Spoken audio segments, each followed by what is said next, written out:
In the spring of 1911, a traveling photographer knocked on the wrong door in the Ozark Mountains and discovered that monsters don't always hide in shadows. They sometimes invite you in for supper. Before we dive into this story, if you want to hear more chilling true tales that history tried to bury, click that like button right now and subscribe so you don't miss tomorrow's story. Also,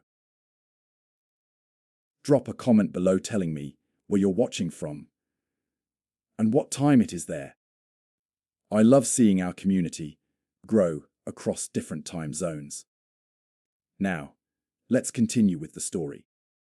Virgil Kemper had been walking for 3 days straight through the Arkansas Ozarks, his leather boots worn thin and his throat dry as cotton. The March sun hung low over the ridgeline, casting long shadows through the pine trees that seemed to stretch endlessly in every direction. He was a photographer by trade, traveling between small towns and taking family portraits for $1 apiece, and he'd gotten himself thoroughly lost, trying to find a shortcut to the next settlement. When he spotted the chimney smoke rising above the trees, relief washed over him like cool water. The homestead sat in a small clearing, a modest cabin with whitewashed walls and a neat vegetable garden out front. Chickens pecked at the dirt near a well-maintained fence, and somewhere behind the house he could hear pigs grunting in their pen. It looked like every other mountain farmstead he'd passed in his travels, the kind of place where hard-working folks eked out a simple living, far from the complications of city life. Virgil approached the front porch and knocked 3 times on the wooden door frame. After a moment, a woman appeared, wiping flour from her hands onto a faded blue apron. She was perhaps 40 years old, with dark hair pulled back in a severe bun and eyes that seemed almost black in the afternoon light. Her face broke into a warm smile when she saw him standing there. "Well now, you look about half dead from the heat," she said, her voice carrying that distinctive Ozark drawl. "Come on in and have some water. I'm Bula Gettys." Virgil introduced himself and gratefully accepted the tin cup she offered, drinking deeply from the cold well water. The inside of the cabin was surprisingly tidy, with lace curtains on the windows and family photographs arranged carefully on a shelf above the stone fireplace. A pot of something savory simmered on the wood stove, filling the small space with the rich smell of cooking meat. "My husband Harlan will be back from checking the traps soon," Bula said, already moving to set an extra plate on the rough-hewn table. "You'll stay for supper, of course. We don't get much company out here, and it's a sin to let a traveler go hungry." Virgil hesitated, not wanting to impose, but his empty stomach made the decision for him. Besides, the sun would be setting soon, and he had no desire to spend another night sleeping on the cold ground. He accepted her offer with genuine gratitude, settling into a wooden chair near the fireplace while Bula busied herself with meal preparations. As he waited, his photographer's eye wandered across the room, taking in the details of their simple life. That's when he saw it. Hanging on the wall, in a simple wooden frame, was a family photograph, the kind he himself might have taken. It showed Bula and a stern, looking man, presumably Harlan, standing stiffly in their Sunday clothes. But it wasn't their faces that made Virgil's blood run cold. It was the pocket watch, chain visible across Harlan's vest. The distinctive chain with its hand, carved wooden fob in the shape of a bear's head. Virgil's own brother, Thomas, had carved that fob himself, had worn it every day until he disappeared 6 months ago while hiking through these same mountains. The room suddenly felt smaller, the air thicker. Virgil forced himself to breathe normally, to keep his expression neutral, even as his heart hammered against his ribs. Bula was humming softly as she stirred the pot, completely unaware that he'd noticed anything unusual. Or perhaps she knew exactly what he'd seen and simply didn't care. Virgil kept his eyes fixed on the flames in the fireplace, fighting every instinct that screamed at him to run. His mind raced through possibilities, each one more terrifying than the last. Maybe Harlan had bought the watch from someone. Maybe Thomas had sold it before he vanished. Maybe there was a simple explanation that didn't involve the horrifying conclusion his gut was telling him to accept. "You admiring our photograph?" Bula's voice cut through his thoughts. She'd stopped humming. He turned slowly, forcing what he hoped looked like a casual smile.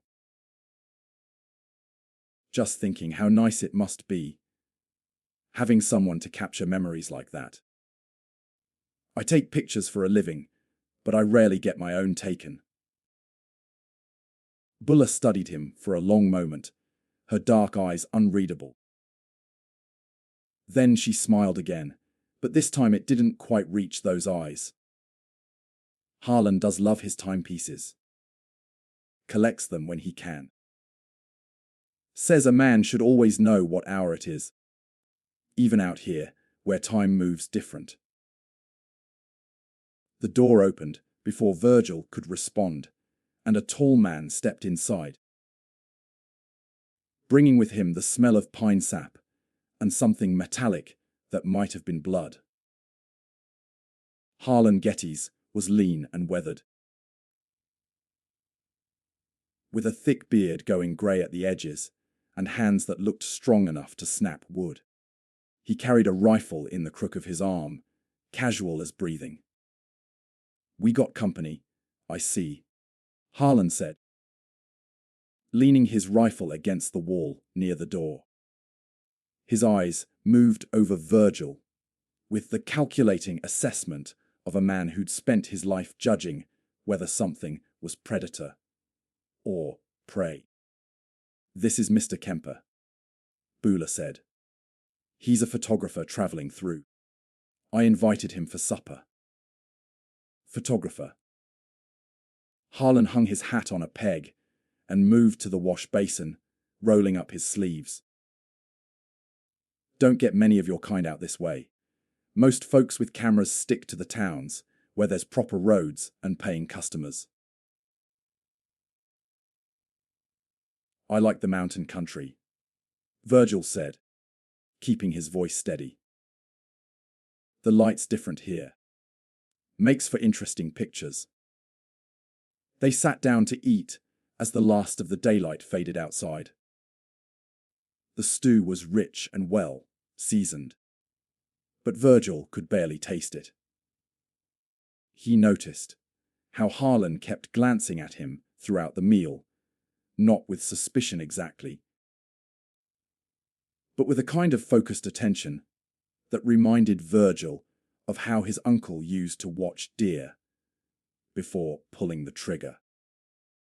"Storm's coming in tonight," Harlan said suddenly, setting down his spoon. "Can see it building over the ridge. You'll want to stay put, rather than try walking in the dark. We've got a root cellar out, back that stays dry and warm. I fixed it up real nice for storing goods, but it's got space enough for a traveller to bed down comfortable. Everything in Virgil wanted to refuse, to make some excuse and leave immediately. But Harlan was right about the storm. Through the window, he could see dark clouds rolling in, and the wind had picked up enough to make the trees bend and sway. More than that, if he refused their hospitality now, after accepting their meal, it might confirm whatever suspicions were forming behind Harlan's careful gaze. "That's mighty kind of you," Virgil heard himself say. After supper, Harlan led him outside with a lantern, walking past the pig pen where massive hogs shuffled and snorted in the growing darkness. The root cellar was set into a hillside with a heavy wooden door that Harlan had to pull hard to open. The hinges screamed in protest. "Gets a bit damp, but you'll stay warm enough," Harlan said, holding the lantern high. Virgil stepped inside, and the smell hit him immediately. Beneath the expected odors of earth and stored vegetables, there was something else. Something wrong. As his eyes adjusted to the dim light, he saw the wooden beams supporting the ceiling, and his breath caught in his throat. They were covered in scratches, deep gouges in the wood, the kind made by fingernails scraping desperately at the surface. And carved into the beams, barely visible in the lantern light, were names. Dozens of names, scratched by different hands in desperate moments. The door slammed shut behind him. He heard the heavy slide of a bolt being thrown. Virgil was alone in the darkness, surrounded by the silent testimony of everyone who'd made the same mistake he had. Virgil's hands shook as he fumbled for matches in his coat pocket. The first one broke. The second hissed to life, casting wild shadows across the cellar walls. He had maybe 30 seconds of light before the flame reached his fingers. The names were everywhere, carved into every beam, scratched into the packed earth walls, even etched into the wooden shelves that lined the space. Some were full names, others just initials. Some were neat and deliberate, others jagged and frantic. Thomas Kemper.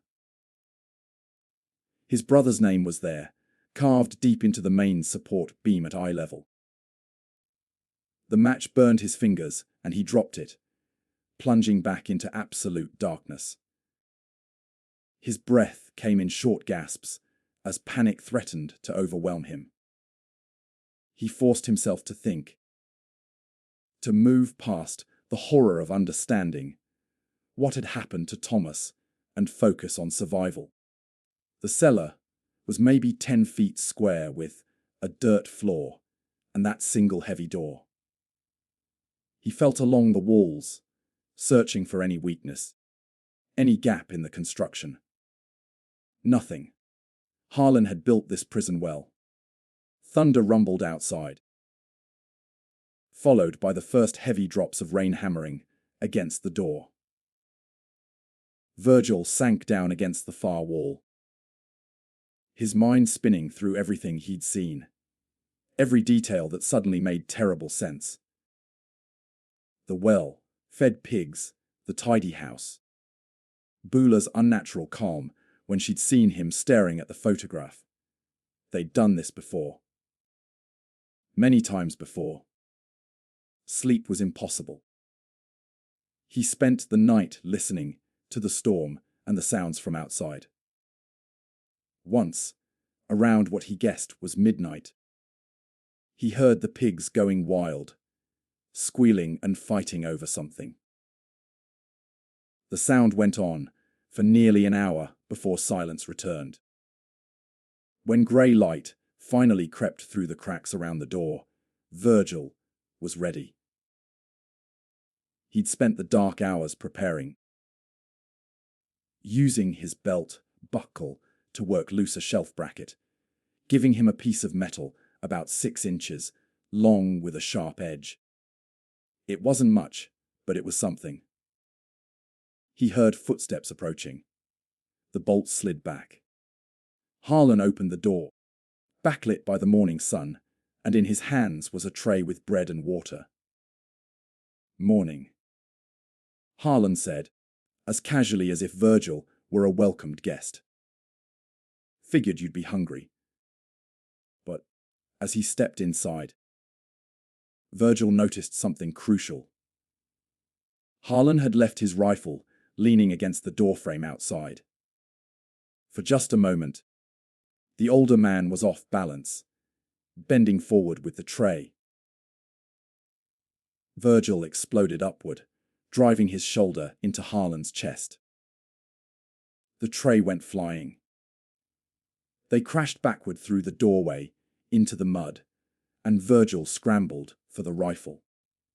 His fingers closed around the barrel just as Harlan's hand clamped onto his ankle like a steel trap. "Bula." Harlan roared. Virgil kicked backward with his free foot, felt it connect with something soft. Harlan's grip loosened for just a second, long enough for Virgil to lunge forward and grab the rifle properly. He spun, bringing it to bear just as Harlan was getting to his feet. "Don't move," Virgil said, his voice shaking but the rifle steady. Harlan raised his hands slowly, but his face showed no fear. Instead, he smiled, revealing tobacco-stained teeth.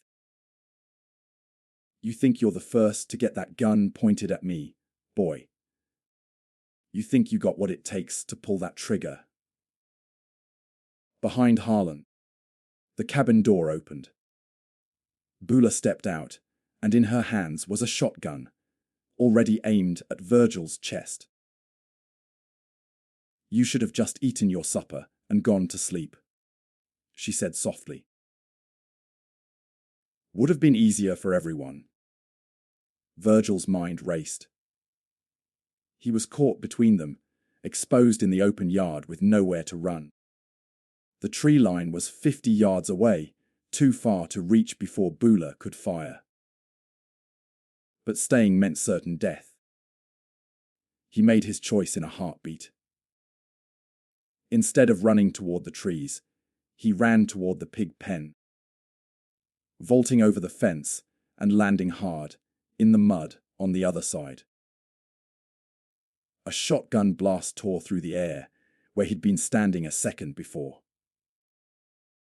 The pigs scattered, confused by the sudden intrusion.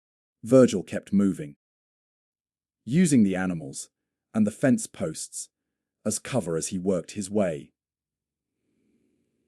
around the pen toward the opposite side where the forest came closer. Another blast, this one splintering wood near his head. He hit the back fence running, threw himself over it, and disappeared into the trees. Behind him, he could hear Harlan shouting orders to Bula, hear them crashing through the underbrush in pursuit. But Virgil had something they didn't expect. He had his camera, still strapped to his chest beneath his coat. And instead of running away down the mountain, he did something they'd never anticipate. He circled back and hid in a thicket of mountain laurel just 30 yards from their cabin, close enough to watch their every move. For 3 days, Virgil lived like an animal in those woods. He drank from a creek that ran behind the laurel thicket. He ate wild berries that stained his fingers purple, and he watched. The first day, Harlan and Bula searched for him. They moved through the forest with practiced efficiency, checking the obvious paths down the mountain, following the game trails that any sensible person would use to escape. But they never thought to look behind them, never imagined their prey would stay so close. By the second morning, they'd given up the search. Virgil watched through the branches as they went about their daily routine, and the normalcy of it was somehow more disturbing than anything else. Bula hung laundry on a line strung between two trees. Harlan repaired a section of the pig pen fence. They could have been any hard-working mountain couple, except for what Virgil had seen in that cellar. On the afternoon of the second day, Virgil saw something that made his blood freeze. A man appeared on the path leading to the cabin, walking with the easy stride of someone who had no idea what waited for him. He was young, maybe 25, wearing a suit that marked him as someone from town. A salesman probably, or maybe a government man doing surveys. Virgil's first instinct was to shout a warning, to save this stranger from the fate that awaited him. But Harlan had his rifle within arm's reach at all times now, and Bula never strayed far from her shotgun. Any sound would bring them into the woods, and this time they'd search more carefully. He could only watch as Bula greeted the young man with that same warm smile she'd given Virgil. Could only watch as she invited him inside. As Harlan came around from the back of the house and shook the stranger's hand with false friendship, Virgil raised his camera. His hands trembled as he adjusted the settings, praying he had enough light left in the fading afternoon. Through the lens, he captured Harlan, guiding the young man toward the root cellar. The same casual gesture, the same lie about a storm coming. He captured the moment the door closed, the satisfied look that passed between husband and wife as they walked back to the cabin. That night, Virgil didn't sleep. He lay in the cold dirt, listening to the pigs begin their frenzied activity around midnight.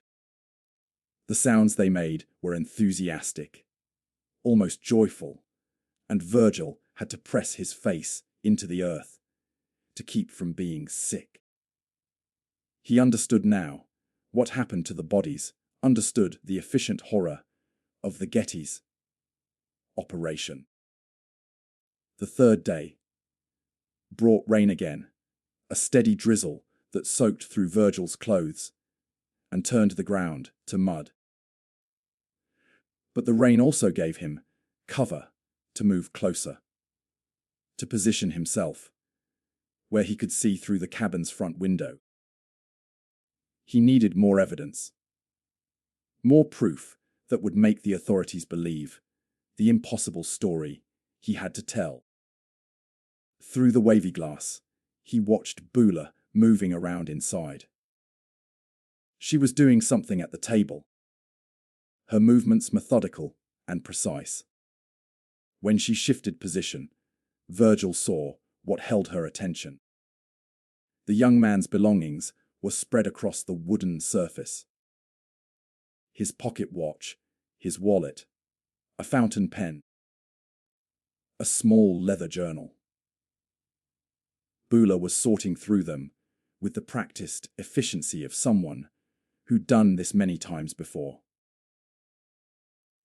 Then she did something that made Virgil's breath catch. She picked up the wallet and carefully removed several bills, setting them aside. The remaining items she placed in a wooden box that she carried to the shelf above the fireplace. Virgil recognized that box. He'd seen it on his first night in the cabin, had assumed it held family mementos or important papers. It was a trophy case. Harlan came in from outside, shaking rain from his hat. He said something to Beulah that Virgil couldn't hear through the glass. She laughed. Actually laughed, and poured him coffee from the pot on the stove. They sat together at the table, comfortable and content, discussing something with the ease of long marriage. Virgil took another photograph, then another. He documented everything. He could see through that window, building a case that couldn't be denied or explained away. On the fourth morning, hunger and cold finally drove him down the mountain. He moved carefully, constantly checking behind him to make sure he wasn't being followed. It took him 2 full days of walking to reach the nearest town, a place called Bergman, where the county marshal kept an office above the general store. Marshal Clayton Webb was a heavyset man in his 50s who looked skeptical from the moment Virgil started talking. But when Virgil produced his photographs, when he described the names carved in the cellar beams, when he mentioned the pocket watch with the bear head fob, Webb's expression changed. That watch, Webb said slowly. Thomas Kemper's family filed a missing person report back in October. Described that fob in detail. Thomas was my brother, Virgil said. Webb stared at the photographs for a long moment, then stood and reached for his gun, belt hanging on the wall. We're going to need more men for this. Marshal Webb assembled a posse of 6 men. But when they reached the Gettys' homestead, 2 days later, the cabin stood empty. The door hung open, creaking in the wind. The chickens were gone. The pigs were gone. Even the photographs that had hung on the walls had been removed, leaving only faint rectangles of cleaner wood where they'd protected the boards from smoke stains. They knew. Webb said, standing in the middle of the abandoned cabin. Somehow they knew we were coming. Virgil walked through the empty rooms, his chest tight with frustration. The wooden box that had held the trophies was missing from the shelf. The kitchen had been swept clean. It was as if the Gettys had simply evaporated, taking all evidence of their crimes with them. But they hadn't thought of everything. The root cellar still held its secrets. When Webb's men pried open the door, the names carved into the beams told a story that couldn't be erased. They brought lanterns and counted carefully. 43 different names, some so faded they were barely readable. Others fresh enough that splinters still clung to the carved letters. Jesus Christ. One of the deputies whispered. They burned the pig pen to the ground and sifted through the ashes. What they found there made 2 of the men physically ill. Buttons by the dozen, belt buckles, teeth. Fragments of bone that had survived even the pigs' efficient consumption. A woman's wedding ring, bent but still intact. Webb sent word to the federal marshals in Little Rock, and within a week, a full investigation was underway. Missing person reports were pulled from county offices across Arkansas and southern Missouri. Every name carved in that cellar beam was cross-referenced with the reports. 17 matches came back confirmed. 17 people who had vanished in the Ozarks over the past 3 years. all last seen traveling through the area where the Getty's homestead sat.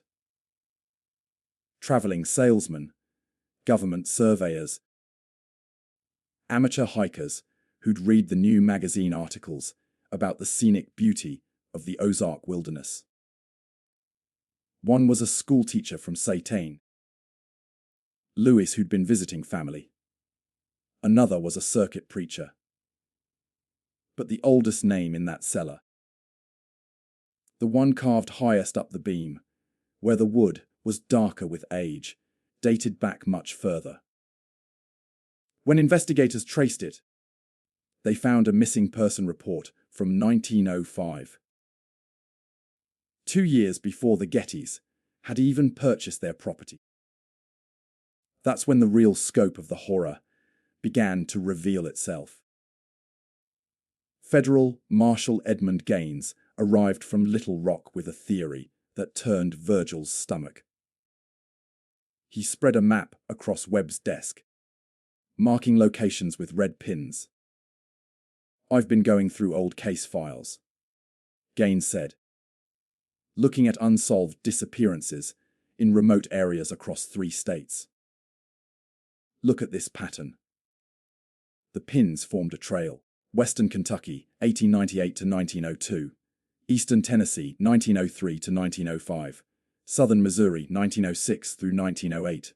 And finally Arkansas, 1909 through 1911. In each location, Gaines continued, we find clusters of missing persons near isolated homesteads.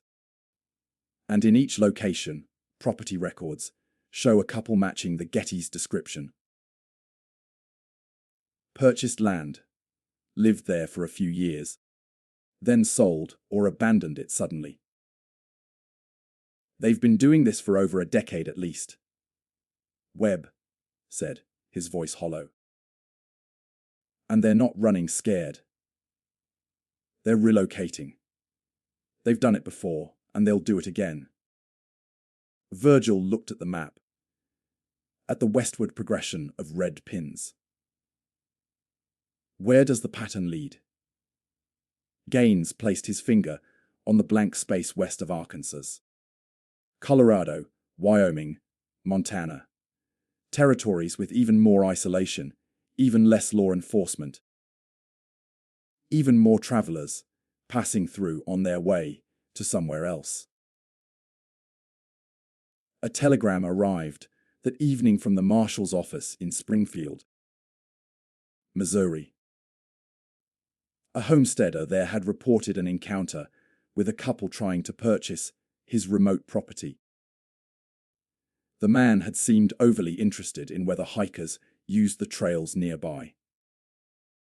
When asked his name, he'd hesitated just a moment before answering.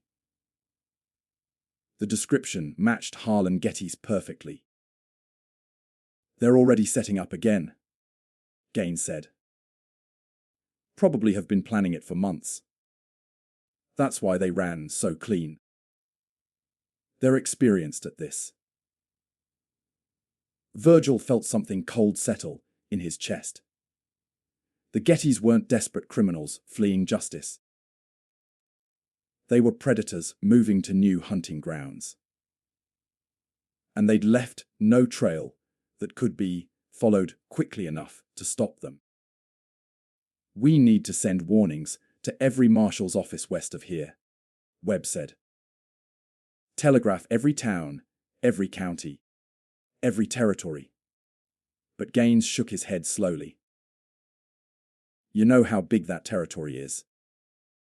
How many isolated homesteads exist in those mountains? We'd need 100 men searching for years. He paused, meeting Virgil's eyes. They could be anyone, anywhere. A friendly couple offering hospitality to travelers. By the time anyone realizes what they are, it's too late. Virgil thought of his brother's name carved into that beam. Thought of the young salesman he'd watched walk into that cabin with no idea he had minutes left to live. Somewhere out west, The Gettys were already smiling at new strangers, already offering hot meals and shelter from storms, and the law was powerless to stop them. 3 weeks after the discovery at the Gettys' homestead, a letter arrived at Marshal Gaines's office in Little Rock. It was postmarked from Denver, Colorado, and the return address listed a Mrs. Sarah Pritchard, care of General Delivery. Sarah Pritchard was Beulah Getty's maiden name. County records had confirmed it during the investigation. Gaines opened the envelope with hands that weren't quite steady. Inside was a single sheet of paper, the handwriting neat and feminine, the kind taught in proper schools back east. Dear Marshal Gaines, it began. I hope this letter finds you well. Though I suspect our recent departure has caused you some distress, I felt compelled to write and correct certain misunderstandings that may have arisen from your investigation. The letter was 3 pages long, and every word was madness dressed in perfect grammar. Beulah wrote about how she and Harlan had met in Kentucky in 1896, how they'd recognized in each other a shared understanding that most people were wasteful and undeserving of the lives they'd been given. She described their first victim almost clinically. A merchant who'd cheated Harlan in a business deal. How disposing of the body had been surprisingly simple, with the pigs doing most of the work. We discovered we had a gift, she wrote. A purpose, even. The mountains are full of people who don't belong there, who treat the wilderness like it's theirs to conquer and consume. We simply helped return them to the earth in a more efficient manner. She mentioned their 19-year journey together, confirming what Gaines had suspected. They'd been killing since 1897, moving every few years to stay ahead of suspicion.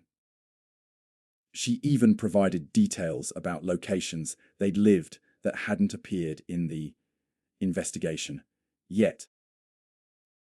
Places where bodies might still be found if anyone cared to look. The final paragraph made Gaines reach for his whiskey bottle. By the time you read this, we'll be settled in our new home. The West is so beautifully vast, Marshall. So many lonely trails. So many travelers passing through who won't be missed until it's far too late. We're quite looking forward to continuing our work. Perhaps someday, when we're old and tired, we'll stop. But not yet. The pigs are always hungry, and there's still so much to do. She signed it. With warm regards, Mrs. Beulah Gettys. The letter was immediately sent to federal authorities in Washington. But everyone knew it was useless as evidence. Beulah had been careful not to include any specific details about their current location beyond the Denver postmark. And Colorado was a massive territory with countless remote areas where a couple could disappear. Virgil read the letter 3 times, each reading making him angrier than the last. The casual tone, the complete lack of remorse, the way Beulah wrote about murder as if it were gardening or any other household task. He'd spent weeks trying to understand what could drive 2 people to such evil. And now he had his answer. They simply believed they had the right. They're mocking us. Webb said when he and Virgil met with Gaines to discuss the letter. She wanted us to know we can't touch them. She's right, too. Gaines admitted. I've sent descriptions to every marshal's office west of the Mississippi, but they could be using different names, different appearances. Hell, Beulah could cut her hair and Harlan could shave his beard, and we'd have nothing reliable to identify them by. Virgil had been thinking about this problem for days, turning it over in his mind until a solution began to form. The pigs, he said suddenly. They always have pigs. It's how they dispose of the bodies, and they're good at raising them. That's something they can't easily hide or change. Gaines considered this. You want us to investigate every pig farmer in the Western Territories? No, but we can watch for patterns.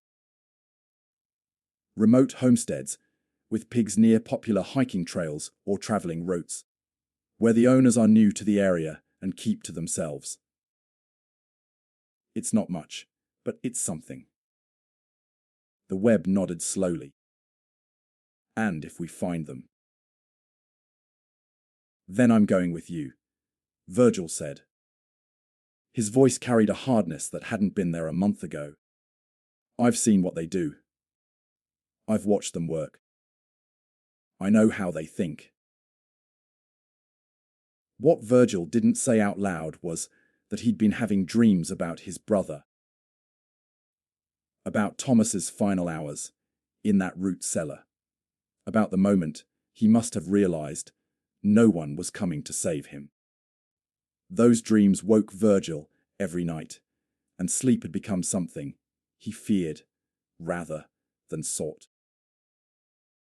The Gettys had taken more than Thomas's life. They'd carved their horror into Virgil's mind, the same way their victims had carved names into those beams. Permanent marks that wouldn't fade. 6 months passed with no solid leads. Then, in the spring of 1912, a report came from a small town in Wyoming. A traveling salesman had gone missing near a remote homestead owned by a couple named Harold and Belle Garrison. The couple raised pigs and kept mostly to themselves. They had only been in the area for about 8 months. By the time authorities arrived to investigate, the Garrisons were gone. Virgil stopped taking portrait photographs in 1912. Instead, he became something else entirely, something he hadn't planned but couldn't avoid. He became a hunter. He spent his own money traveling between western towns, carrying his camera and copies of the photographs he'd taken at the Arkansas homestead. In every marshal's office, every sheriff's station, every general store with a bulletin board, he left warnings. He described the pattern, explained the methods, showed anyone who would look the evidence of what Harlan and Beulah Gettys were capable of doing. Most people listened politely and forgot about it the moment he left.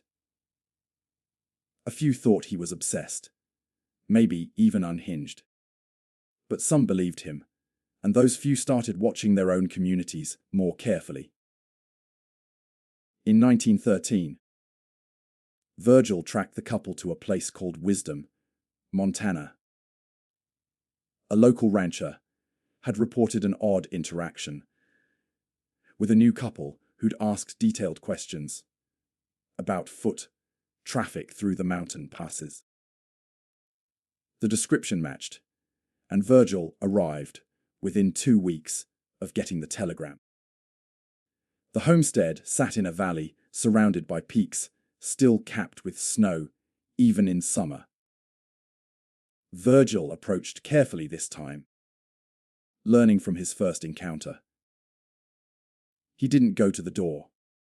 He didn't announce himself. He simply found a position in the rocks above their property and watched through a photographer's telescope he'd purchased specifically for this purpose.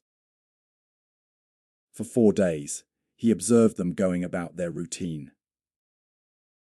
They'd changed their appearance slightly. Boulah's hair was lighter and Harlan had trimmed his beard shorter. But the way they moved, the way they positioned themselves when strangers approached, those things couldn't be disguised. On the 5th day, a young couple appeared on the trail. Newlyweds by the look of them, probably hiking through the territory on some romantic adventure. Virgil watched Beulah emerge from the cabin with that familiar smile, watched her gesture welcomingly toward the house. This time, Virgil didn't just observe. He fired his rifle into the air, 3 sharp cracks that echoed off the valley walls. The young couple froze, confused. Harlan came running from behind the cabin with his own rifle raised. Virgil fired again. This time close enough to the cabin that splinters flew from the doorframe. He shouted down at the young couple, his voice carrying across the distance. "Run! Get away from there! They're murderers!" The couple didn't need to be told twice. They turned and fled back down the trail they'd come from, stumbling in their haste. Harlan raised his rifle toward the rocks where Virgil was hidden, but the distance was too great for an accurate shot.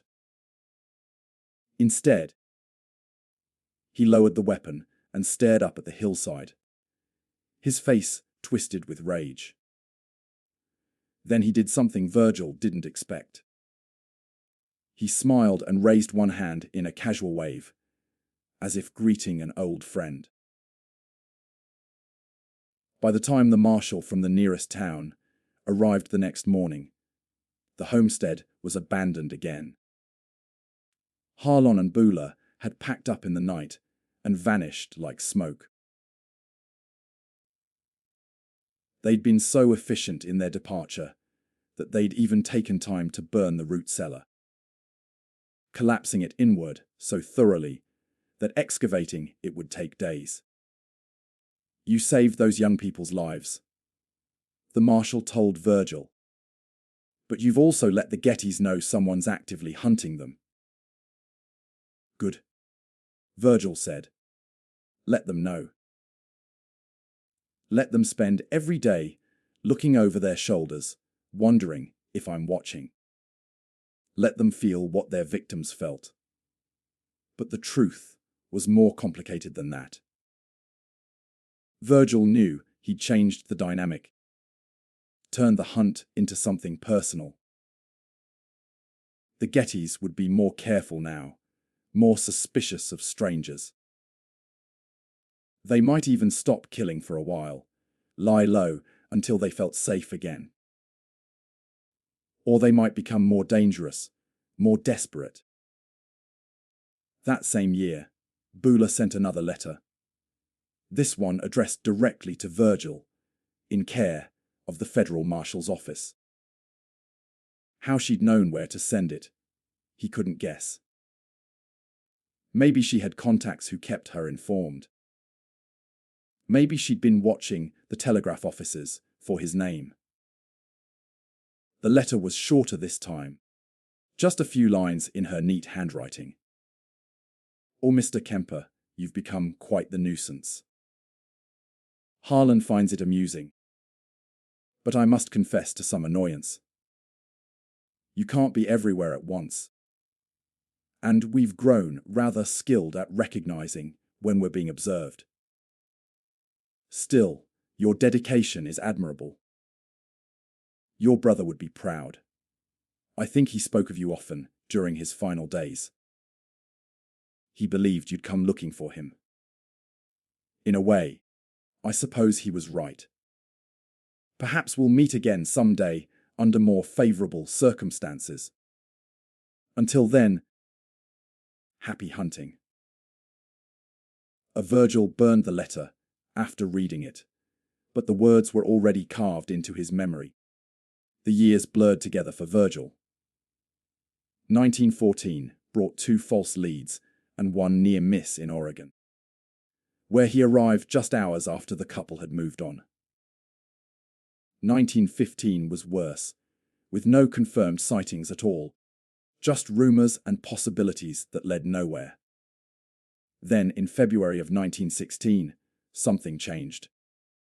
A homesteader named Dutch Kowalski sent a telegram to the federal marshal's office describing a couple who tried to purchase his property in central Idaho.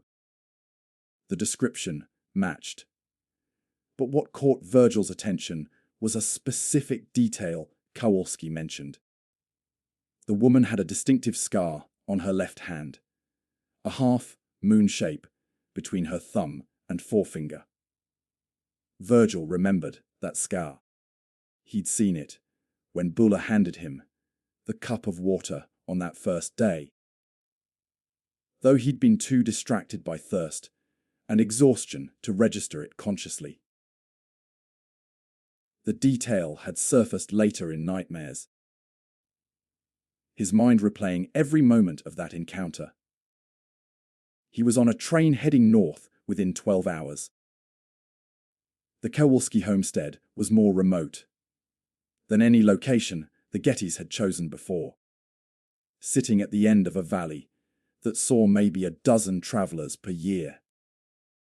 When Virgil arrived, Dutch was waiting with information that made the long journey worthwhile.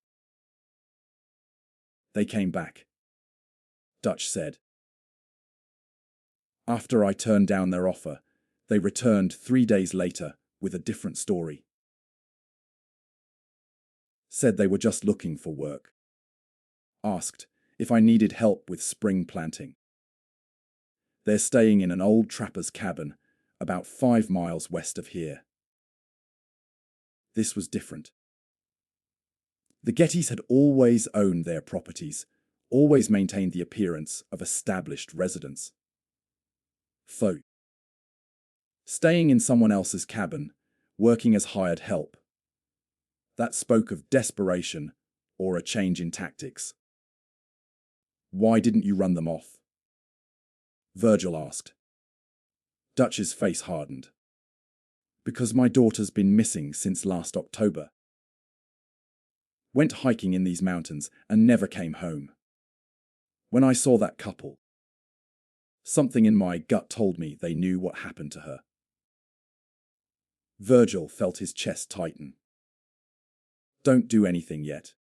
Let me bring in the authorities first. Authorities are 3 days' ride from here, Dutch said. I've already waited 4 months for answers. I'm done waiting. They reached an uneasy agreement. Dutch would keep his distance while Virgil investigated. But if Virgil didn't return by the following evening, Dutch would go to the cabin himself. Virgil found the trapper's cabin as the sun was setting, casting long shadows through the pine trees. Smoke rose from the chimney, and he could see lamplight in the windows. He circled the structure carefully, looking for the things he'd learned to recognize. A root cellar, or storm shelter. A pig pen, or holding area. He found neither. Instead, behind the cabin, he discovered something that made his blood run cold. A small wooden cross, crudely made, planted in the soft earth. And beside it, another. And another. 7 crosses in total. Marking what could only be graves. They'd changed their method. No more pigs to dispose of the evidence. Just simple burials in ground that would freeze solid for half the year, preserving their secrets until spring thaw. Virgil was studying the graves when he heard the unmistakable click of a hammer being pulled back on a revolver.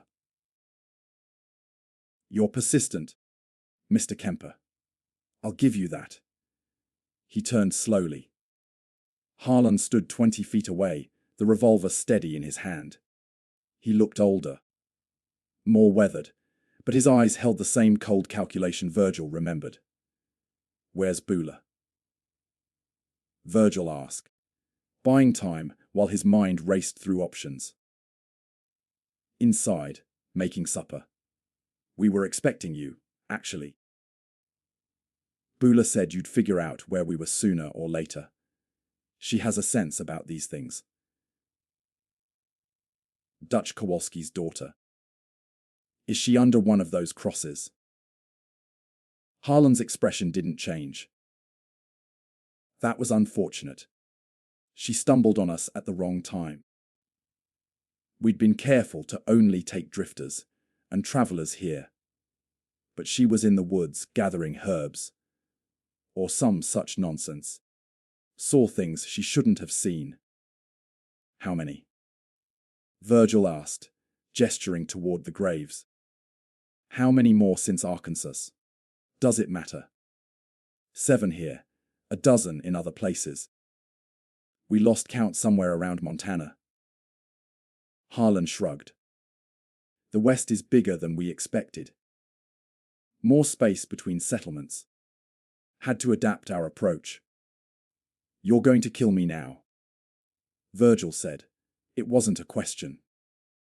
"That was the plan," Harlan admitted. "But Bula wants to talk to you first. She's curious about what drives a man to chase ghosts across half a continent. Says it shows character." He gestured with the revolver toward the cabin. "Inside, slowly." Virgil walked toward the cabin door, his mind working through possibilities. Harlan stayed back far enough that rushing him would be suicide. The revolver never wavered. The door opened before Virgil reached it. Bula stood there, older but still recognizable, with that same unsettling smile he remembered from 4 years ago. "Welcome, Mr. Kemper," she said warmly, as if greeting an old friend. "I've made stew. I hope you're hungry." The inside of the cabin was almost cozy. A fire crackled in the stone hearth. The table was set for 3, as if Bula had known all along that Virgil would be joining them for dinner. Steam rose from a pot on the stove, carrying the smell of meat and vegetables. Virgil's stomach turned at the thought of what might be in that pot. "Set," Harlan ordered, gesturing to a chair with the revolver. "Hands on the table where I can see them." Virgil obeyed, his mind cataloging every detail of the room. A hunting knife on the counter near the stove. An axe leaning against the wall by the door. Harlan's rifle propped in the corner. All of them too far away to reach before Harlan could fire. Bula ladled stew into 3 bowls and set them on the table. She sat across from Virgil, studying him with those dark eyes that never seemed to blink enough. "You've caused us trouble, Mr. Kemper," she said conversationally. "We had to abandon 3 perfectly good homesteads because of your interference. Do you have any idea how exhausting it is to keep starting over?" "You could stop killing people," Virgil said. Bula laughed, a sound that would have been pleasant in any other context. "We could also stop breathing, but that seems equally unlikely. You're an educated man. Surely you understand that some people are simply built differently. Harlan and I, we see waste everywhere. People who don't appreciate what they have, who stumble through life, taking everything for granted. We're just correcting that imbalance." "You're murderers," Virgil said flatly. "Nothing you say will make it anything else." Such a limited perspective. Bula sighed. She picked up her spoon and began eating.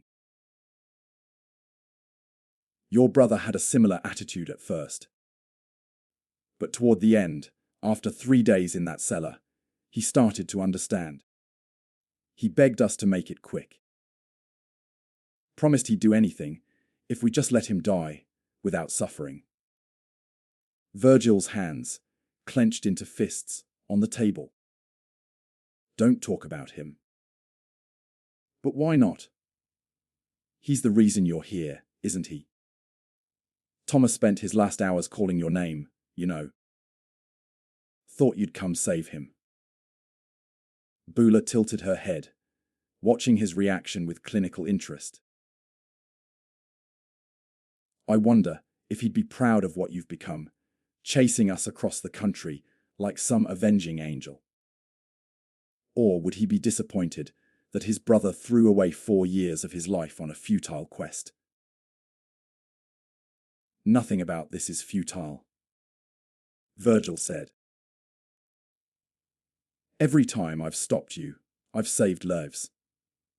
The couple in Montana, the travelers you didn't get because I warned them away. Thomas would understand that. Harlan had been silent through this exchange, but now he spoke. You think you've won something here, Kemper. You're sitting at our table with my gun pointed at your head.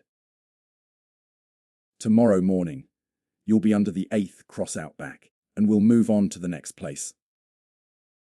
Nothing changes. Dutch Kowalski knows I'm here, Virgil said. If I don't come back, he's coming for you. One man, Harlan snorted. We've dealt with suspicious neighbors before. But Virgil saw something flicker in Bula's expression. Uncertainty, maybe, or calculation. She set down her spoon carefully. Tell me something, Mr. Kemper. What did you hope to accomplish by finding us? Did you think you could bring us to justice? Make us pay for what we've done? She leaned forward. Or did you just want to look us in the eyes before you killed us? The question hung in the air. Virgil realized he didn't have a good answer. He'd spent 4 years hunting them, but he'd never really thought past the moment of finding them. Arrest them. They'd escaped custody before, or simply vanished before charges could be filed. Kill them. He wasn't a murderer, no matter how much he wanted revenge. I wanted you to know that someone was watching. Virgil said finally. That you couldn't just disappear into the wilderness and keep killing. That someone would remember every single person you murdered and make sure the world knew what you were. Bula smiled. How noble. How completely pointless. She stood and walked to a wooden chest against the far wall.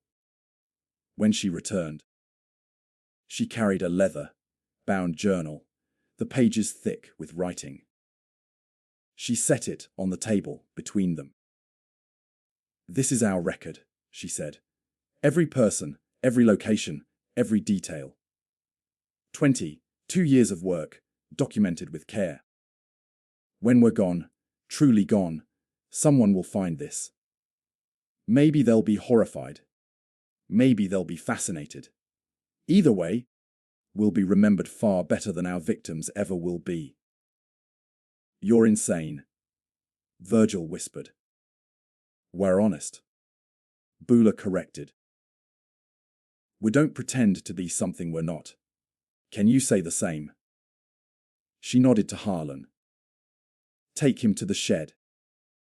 We'll deal with him in the morning. I need time to think about this. Harlan stood, gesturing with the revolver. Move. As Virgil stood, his hand brushed against the table edge, and he felt something there. A piece of silverware. a fork that had fallen between the table and the wall. His fingers closed around it, silently, as Harlan prodded him toward the door. It wasn't much, but in the darkness of whatever shed they were taking him to, it would be something sharp, something he could use. Dutch Kowalski was out there, somewhere, waiting for dawn, and Virgil intended to still be alive when it came. The shed was smaller than the root cellar in Arkansas, barely 8 feet square, with walls made of rough, cut timber. Harlan shoved Virgil inside and slammed the door, sliding a heavy beam across it from the outside. Darkness swallowed everything. Virgil waited until the footsteps faded, then pulled out the fork he'd palmed from the table. It wasn't much, but the tines were solid metal. He felt along the door until he found the gap where the beam rested. If he could work the fork into that gap, maybe create enough leverage to shift the beam, even slightly, he might force the door open. He worked for what felt like hours, his fingers going numb from the cold. The fork bent, but didn't break. The beam shifted just a fraction of an inch. Then another fraction. It was exhausting work, made harder by having to stay silent so Harlan and Bula wouldn't hear. Finally, near what he guessed was midnight, the beam moved enough. Virgil pressed his shoulder against the door and pushed. The beam slid free and hit the ground with a thud that sounded like thunder in the quiet night. He froze, listening. Nothing.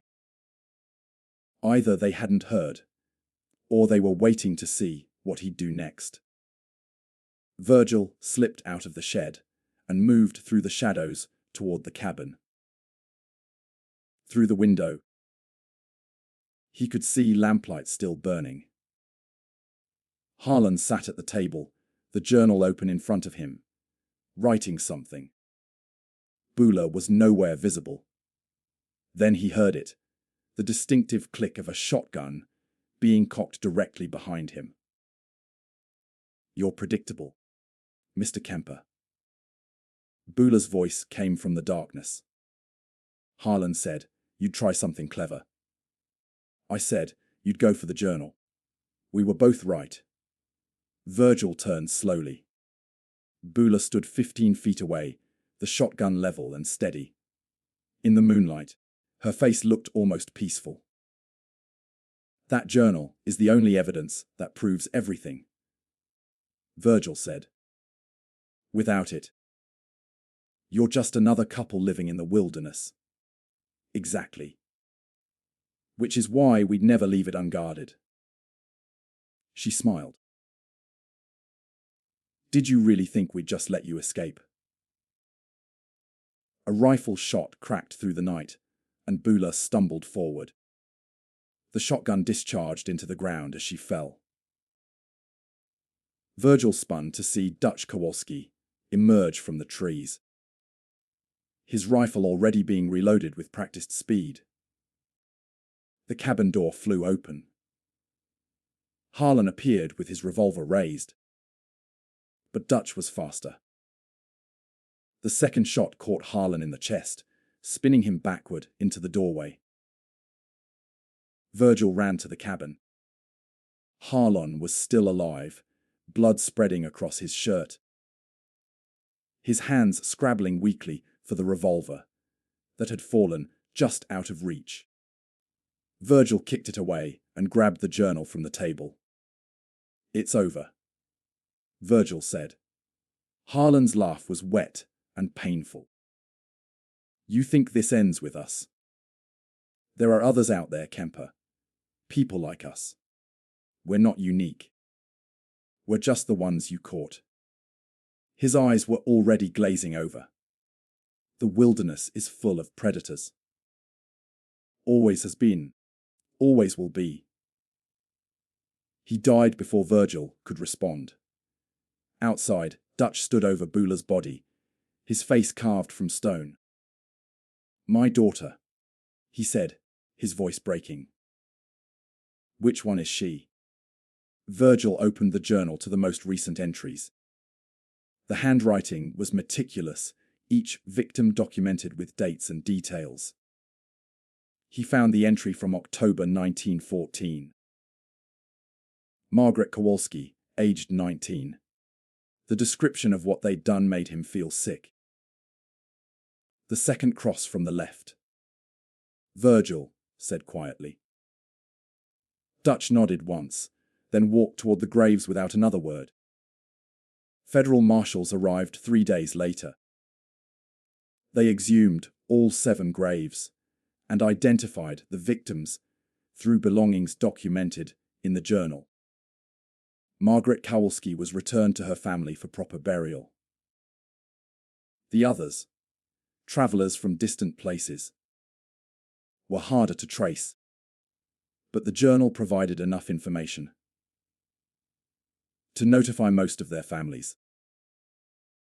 The journal itself became evidence in a case that was already closed by death. Researchers would study it for decades, trying to understand what created such methodical evil. But no explanation ever quite satisfied. Virgil never went back to taking portraits.